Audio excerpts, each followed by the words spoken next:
السلام علیکم۔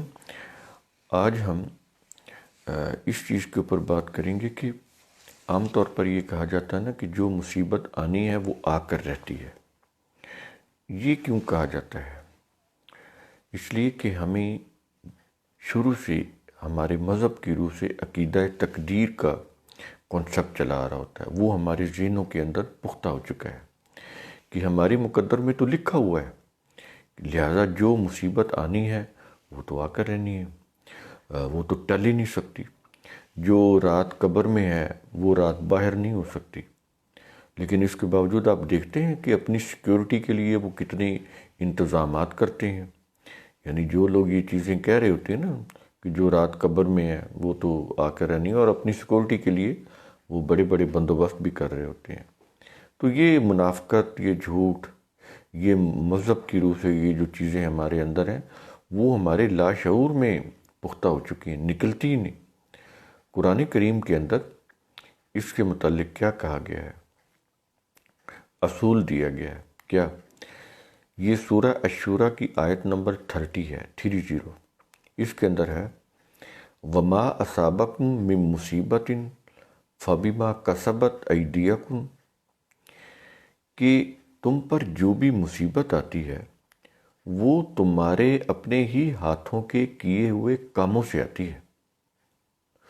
دیکھیں قرآن کریم ہزاروں سال پہلے کی یہ جو کتاب، یہ جو اصول ہے، یہ تو نہیں کہ یہ نبی کریم صلی اللہ علیہ وسلم کے اوپر یہ آئے۔ اب اسی اصول کو یہ دیکھ لیں، یہ جو قرآن کریم میں آ رہا ہے کہ وما اصابکم من مصیبت، کہ تم پر جو بھی مصیبت آتی ہے وہ بلا وجہ نہیں ہے، آتی کیوں ہے؟ فَبِمَا كَسَبَتْ أَيْدِيَكُمْ، تمہارے ہاتھوں، تمہارے اپنے ہی ہاتھوں کے کیے ہوئے کاموں سے آتی ہے۔ تم نے خود کیے ہوتے ہیں وہ غلط کام، اس لیے وہ مصیبت آتی ہے۔ اب یہ دیکھیں، یہ اصول ہے۔ اب یہ اصول تو جب سے یہ کائنات بنی ہے تو یہ تو اصول اسی وقت سے چلا آ رہا ہے۔ یہ اصول صرف نبی کریم صلی اللہ علیہ وسلم کو نہیں دیا گیا، تمام جب سے وحی کا سلسلہ شروع ہوا یہ اصول چلا آ رہا ہے، قیامت تک یہ اصول رہے گا۔ لہٰذا پہلے سے کوئی چیز نہیں لکھی ہوتی، تو انسان خود غلطی کرتے ہیں۔ اس کو عقل، فکر، شعور، ہر چیز دی ہوئی ہے۔ اگر یہ عقل و فکر سے چیزوں کو انالائز کرے تو غلطیوں سے بچ سکتا ہے، ان کا تدارک کر سکتا ہے۔ کوئی کام کرنا ہو تو اس کے بڑے سارے اس کے راستے ہیں اس کو کرنے کے، سیف راستوں سے بھی کیا جا سکتا ہے۔ لیکن جب انسان عقل و فکر کو استعمال نہیں کرتا، غلط روش اختیار کرتا ہے، مفاد پرستی کے اوپر نظر رکھتا ہے، انجام کو نہیں دیکھتا، تو پھر یہی حشر ہوگا۔ اس لیے قرآن کریم کے اندر یہ بات پہلے سے کہہ دی گئی ہے کہ یہ چیز بالکل غلط ہے کہ جو مصیبت آنی ہے وہ آ کر رہنی ہے۔ نہیں، اگر انسان عقل و شعور سے کام لے، غور اور تدبر سے کام لے، تو انسان اپنے آپ کو ریکٹیفائی کر کے اس کا جو تباہ کن انجام ہے کسی بھی غلط عمل کا، اس سے بچ کر وہ اپنے آپ کو محفوظ کر سکتا ہے۔ تو ہم میں آپ یہ دیکھیں کتنے لوگ ہیں جن کو پتہ ہوتا ہے کہ یہ چیز غلط ہے پر کر رہے ہوتے ہیں وہ، کیونکہ کچھ وقتی مفاد ہوتے ہیں اس کے اندر۔ میں اس کی ایک مثال دیتا ہوں، کیونکہ قرآن کریم تو یہ کوئی ثواب کی کتاب تو ہے نہیں، نہ یہ کوئی اس طرح کی جیسے ہم برکت کی کتاب یا اس طرح کی کیا ہوا ہے ہم نے۔ قرآن کریم تو انسانوں کے لیے بہت بڑا ایک اصول کی کتاب ہے۔ اب یہ دیکھیں، جب سے یہ ہم پیدا ہوئے ہیں، ہم یہ پاکستان 72 سال ہو گیا پاکستان کے اندر، تو اس میں جتنی ہماری زندگی ہے ہم تو یہی دیکھ رہے ہیں۔ یہ ٹاک شوز پہلے کم تھے، پہلے تو بہت کم تھے، بلکہ کچھ بہتر بھی تھے، لیکن اب تو یہ جب سے الیکٹرانک میڈیا آیا ہے اس میں تو آپ یہ دیکھیں پہلے مذہبی مناظرے ہوتے تھے، اب یہ سیاسی مناظرے ہیں، لیکن بڑے ٹیکٹفل، بڑے وہ اکوپڈ، بڑے ان کے پورے ڈیٹا کے ساتھ وہ تیاری کر کے وہ یہاں پر آتے ہیں۔ صبح سے لے کر شام تک وہ سیاسی مناظرے ہو رہے ہوتے ہیں۔ آپ یہ دیکھ رہے ہیں ان کا کوئی آؤٹ پٹ نہیں ہے، کوئی ان کا تعمیری رزلٹ نہیں ہے، تو ظاہر ہے ان کا کیا رزلٹ ہو سکتا ہے؟ ایک دوسرے کو جھوٹا ثابت کرنے کے لیے، یعنی دونوں چور ہیں۔ اب ہوتا کیا ہے، ٹیکنیک کیا ہوتی ہے ٹی وی کے اندر جو بھی ٹاک شوز ہوتا ہے نا، تو وہ ایک کرتے ہیں کہ دونوں بازوں کے لوگوں کو بلا لیتے ہیں، اس جو ٹاپک ہوتا ہے اس سے ریلیٹڈ سارے لوگ بلا لیے، تو بلا کے ان کو بٹھا دیا۔ اب وہ سارے پوری تیاری سے آئے ہوتے ہیں، تو وہ سارے مفاد پرست ہوتے ہیں بیسیکلی، ان میں سچا کوئی نہیں ہوتا، ان میں سنسیئر کوئی نہیں ہوتا، ساروں نے ہی مفاد اٹھایا ہوتا ہے، ساروں نے ہی کرپشن کی ہوتی ہے۔ اب ان کی ٹیکنیک کیا ہے کہ وہ سارے دھڑوں کو بلا لیتے ہیں اس کے اوپر، تو ان کو ایک ٹاپک دے دیتے ہیں، تو وہ ایک دوسرے کو پھر کیا کر رہے تھے، جھوٹا ثابت کر رہے ہوتے ہیں۔ اب اس کے اندر جتنا بڑا چرب زبان ہوگا، جتنا بڑا وہ ذہین ہوگا، چرب زبان ہوگا، جتنا زیادہ جس کے پاس ڈیٹا ہوگا، اتنا ہی وہ دوسرے کو نیچا دکھا دے گا۔ جس کو جتنا زیادہ ٹیکٹ آتا ہوگا اتنا ہی اس کو وہ ناک ڈاؤن کر دے گا۔ یعنی یہ ایک وہ جیسے مذہبی مناظرے ہوتے تھے، بالکل یہ سیاسی مناظرے بھی اسی طرح کی ہیں، یہ ایک ہی چیز ہے دونوں۔ تو اس سے کیا ہو رہا ہے، جو بھی تعمیری کام ہے کوئی بھی نہیں ہو رہا۔ ڈیم کو لے لیں، اب یہ دیکھیں پانی کا مسئلہ ان کو پتہ ہے، لیکن جتنی بھی حکومتیں آ رہی ہیں انہوں نے فنڈ بھی لے لیے، چندہ بھی اکٹھا کیا، جنہوں نے کیا کمپین چلائی، بھاگ گئے، نظر ہی نہیں آ رہے۔ اب یہ جو حکومت چل رہی ہے اس کو بھی عرصہ گزر گیا، ڈیم کی کوئی بات نہیں۔ اب جب 20 سال بعد یا 15 سال بعد یا 25 سال بعد جب یہ پانی جب یہ نہیں ہوگا تو پھر دیکھیں کیا ہوگا ان کے ساتھ۔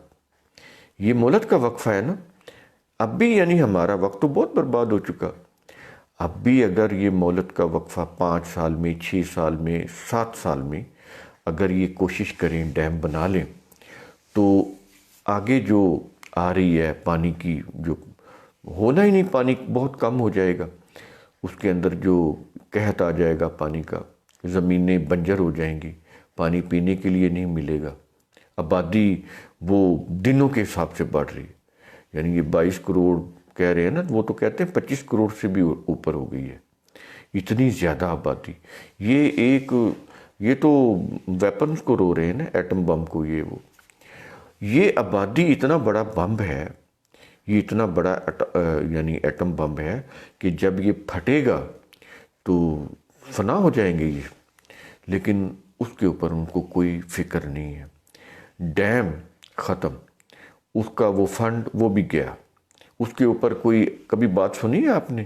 جب پیسے اکٹھے کرنے تھے تو دن رات مشہوری چل رہی تھی، پیسے اکٹھے ہوئے، وہ جتنے بھی ہوئے لے گئے، اس کا پتہ ہی نہیں، جنہوں نے اکٹھا کیا ان کا بھی کوئی پتہ نہیں، اور آج یہ بیٹھے ہوئے ان کا بھی کوئی پتہ نہیں، اور یہ پورا وقت اسی طرح ہی گزر جائے گا۔ اس کو وزیر اعلیٰ ہونا چاہیے، اس کو نہیں ہونا چاہیے، اس کو وزیر اعظم ہونا چاہیے، فلاں کو نہیں ہونا چاہیے، تو وہ سچا ہے وہ جھوٹا ہے، وہ کھا گیا وہ کہتا وہ کھا گیا، وہ اس کو جھوٹا کہہ رہے ہیں، وہ اس کو جھوٹا کہہ رہے ہیں۔ یہ گزر جائیں گے 5 سال، آگے آئیں گے وہ بھی اس طرح ہی گزر جائیں گے، تو ڈیم وہ نہیں۔ تو اس کے بعد پھر یہ کہیں گے کہ بس ہماری مقدر میں تھا، ہماری قسمت میں تھا، تو مسلمان تو ہیں ہی تباہی کے لیے، بربادی کے لیے، ہم لٹ گئے، ہم برباد ہو گئے۔ تو اس وقت پھر یہ جو آہز آ رہی ہے یہ کوئی فائدہ نہیں تھی۔ آپ یہ دیکھیں شام کے اندر ان کے بچے عورتیں خون میں نہا گئے، لت پت لاشیں پڑی ہوئی ہیں، اگر ٹکڑے ٹکڑے ہو گئے ہیں تو کوئی وہ آپ ان کی تصویریں تک نہیں دیکھ سکتے، یہ صورتحال ہے۔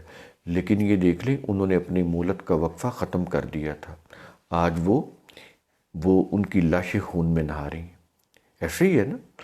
تو اسی طرح یہ فلسطین، شام، لبنان، بیروت، یہ دیکھ لیں کیا حالات ہو رہے ہیں، یمن، اور آگے لیبیا، پھر یہ عراق، یہ افغانستان، ہے نا یہ چیزیں۔ اور اب اگر انہوں نے ہوش نہ کیا تو پاکستان، پانی نہیں ہوگا تو کیا کریں گے آپ؟ تو یہ چیز اس کے اوپر مجھے یہ آیت آ جاتی ہے، اللہ کا یہ قانون کہ تم پر جو بھی مصیبت آتی ہے وہ تمہارے اپنے ہی ہاتھوں کہ کمائے ہوئے وہ برے کام ہوتے ہیں جس کی وجہ سے وہ مصیبت آتی ہے۔ اللہ تعالیٰ نے تو انسانوں کو صلاحیت دی ہوئی ہے، اس کی روح سے آج وہ ڈیم بنا سکتے ہیں، بندوبست کر سکتے ہیں، لیکن جب نہیں کر رہے، جب یہ مہلت کا وقفہ ختم ہو جائے گا تو پھر وہ عذاب آ جائے گا۔ اسی کو قرآن عذاب کہتا ہے۔ یہ کہتے ہیں شاید کو آسمان سے کوئی عذاب نازل ہوتا ہے، آسمان سے اللہ عذاب نازل کبھی بھی نہیں کرتا، نہ اس نے کبھی کیا ہے نہ وہ کرے گا۔ یہ آسمان سے عذاب نازل نہیں ہوتا، انسان کے اپنے جو غلط کام ہوتے ہیں، اس کی جو غفلت ہوتی ہے، اس نے جو غفلت میں وقت گزارا ہوتا ہے، جو تعمیری کام نہیں کیے ہوتے، عقل و فکر سے کام نہیں لیا ہوتا، اپنی خداداد صلاحیتوں کو ڈیولپ نہیں کیا ہوتا، ان کو کام میں نہیں لایا ہوتا، برے کاموں کے اوپر، بری روش کے اوپر چل رہے ہوتے ہیں، تو ایسے لوگ پھر آہستہ آہستہ اپنے وہ جو تباہ کن انجام ہے اس تک پہنچ جاتے ہیں۔ لیکن جب وہ تباہ کن انجام ان کو لپیٹ میں لے لیتا ہے، وہ اس وقت لے لیتا ہے جب کاز اینڈ ایفیکٹ کی کڑیاں مل جاتی ہیں۔ ابھی کاز اینڈ ایفیکٹ کی کڑیاں مل رہی ہیں، آہستہ آہستہ مل رہی ہیں۔ اگر ہم نے ہوش نہ کیا تو نہ بنایا ڈیم، یا کوئی اچھے کام اس طرح کی تعمیری نہ کیے، تو پھر یہ کوئی اتنا وقفہ نہیں ہے، 20 سال 25 سال، بس اتنا ہی ہے۔ تو اس کے بعد یہ پھر قیامت آ جائے گی۔ اس کو قرآن الساعۃ بولتا ہے۔ تو یہ اس دنیا کی قیامت ہوگی، پاکستان کے لیے ہوگی، جیسے وہ شام میں، جیسے ادھر فلسطین میں ان کے لیے قیامت برپا ہے۔ کبھی جا کر دیکھیں تو صحیح، نیٹ کے اوپر دیکھیں، پتہ چلتا ہے یہ قیامت، یہ دنیا کی قیامت ہے۔ فائنل قیامت کی میں انکار نہیں کر رہا، وہ تو آنی، وہ تو آئے گی، وہ تو حتمی ڈیسیژن ہو جائے گا پھر۔ تو اس دنیا کی بات ہو رہی ہے جس میں مہلت کا وقفہ ہے، تو اس میں سنبھلیں، اس کے اوپر غور و فکر کریں، اپنے آپ کو بہتر کریں، اپنا ایٹیٹیوڈ چینج کریں، اپنی سوچ تبدیل کریں، اپنی سوچ کو مثبت بنائیں، کنسٹرکٹیو بنائیں تاکہ آگے بڑھیں۔ ایک قومی سوچ پیدا کریں، قومی سوچ پیدا ہوتی ہے تو پھر قومیں آگے بڑھتی ہیں۔ ہماری سوچ کے اندر نہ تو وہ وحدت ہے، انٹیگریشن وہ بھی نہیں ہے، فرقوں میں بٹے ہوئے ہیں، اور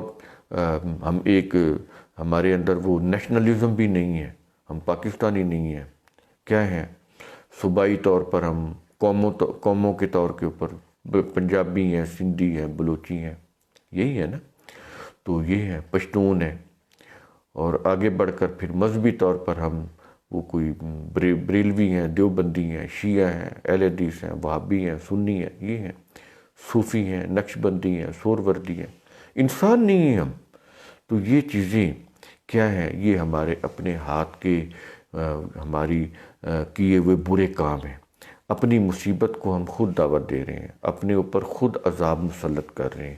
تو یہ چیزیں ہم نے خود صحیح کرنی ہے، عوام نے بھی کرنی ہے، حکومت نے بھی کرنی ہے، دونوں نے مل کر کرنی ہے۔ نہ یہ کام اکیلے حکومت کر سکتی ہے، نہ عوام کر سکتی ہے، یہ دونوں کا کام ہے۔ اور حکومت بھی تو عوام نہیں بنانی ہوتی ہے۔ تو یہ چیز ہوتی ہے، ہر شخص کو اپنی ذمہ داری کا احساس کرنا چاہیے، اس کی ذمہ داری کو اس کو سمجھنا چاہیے، تو تب ہم کوئی اچھی روش اختیار کر سکتے ہیں، تب ہم آگے بڑھ سکتے ہیں، ہم مصیبت سے بچ سکتے ہیں۔ شکریہ۔